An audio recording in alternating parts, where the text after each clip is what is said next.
New Jersey Democratic Senator Bob Menendez is chairman of the Foreign Relations Committee, and he's joining us now from Capitol Hill. Senator Menendez, thanks for your time. Are you satisfied with the president's handling of the crisis in Syria?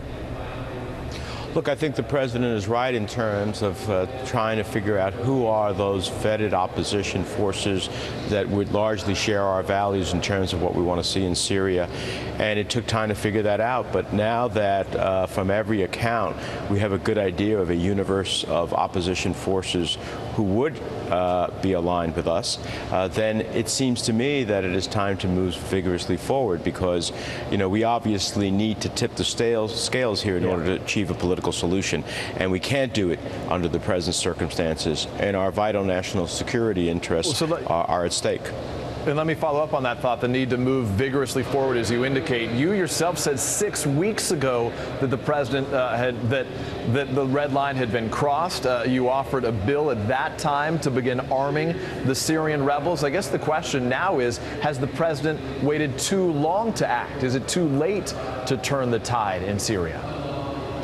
Well, I don't think it's too late to affect an outcome, particularly when we talk about getting us to a point in which Assad, who is doing very well on the ground now, unfortunately, sees a recalibration. His patrons see that he is either in a stalemate or possibly losing, and then we can achieve a political solution. I think it's not too late for that. But to do that, you have to obviously stop Assad from having a monopoly on air power and on artillery. And that means leading with our allies both in the Gulf region as well as in Europe to be able to pursue a course of action that helps the rebels fight for themselves and achieve that opportunity to be able to realize the political solution we want to see. Let me ask you briefly about the intelligence leaks. The NSA leaker, Edward Snowden, says in his language, quote, "More truth is coming." How concerned are you about whatever classified information Snowden may be planning to reveal next? Well, look, I think this is harmful to the national security of the United States. I've always said that I believe that, you know, the terrorists only have to get lucky once. We have to get it right as a country 100% of the time. Those are tough odds. So we need to be able to have every asset in order to defend the American people, but with the appropriate checks and balances to ensure that their privacy is not invaded. If you're not speaking to a terrorist abroad, I don't think you should have any concern from everything I know about this program. But if this individual keeps leaking vital national security information of the United States, he puts our people abroad at risk, and he puts people here at home at risk. Speaking of here at home, I want to talk about the issue of immigration right now. What is your confidence level, Senator, that immigration reform can get a Senate vote by July 4th? And then I guess the question would be, what if it doesn't? Well, I really do believe that we will pass comprehensive immigration reform. I think we will do it by the 4th of July recess.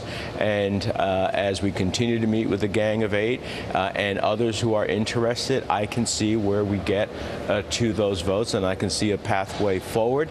And then the question will be, does Speaker Boehner in the House actually want to see comprehensive immigration reform, as poll after poll of the American people says they do? Obviously, there's still some challenges, even on the Senate side, though. Senator Rubio, a member of your Gang of Eight, argued that border security still needs to be addressed.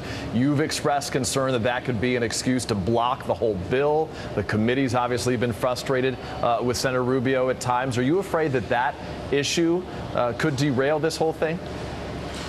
I do not. I believe we have the toughest border security provisions in this legislation, $6.5 billion, largely devised by the senators from the border states who experience this challenge every day.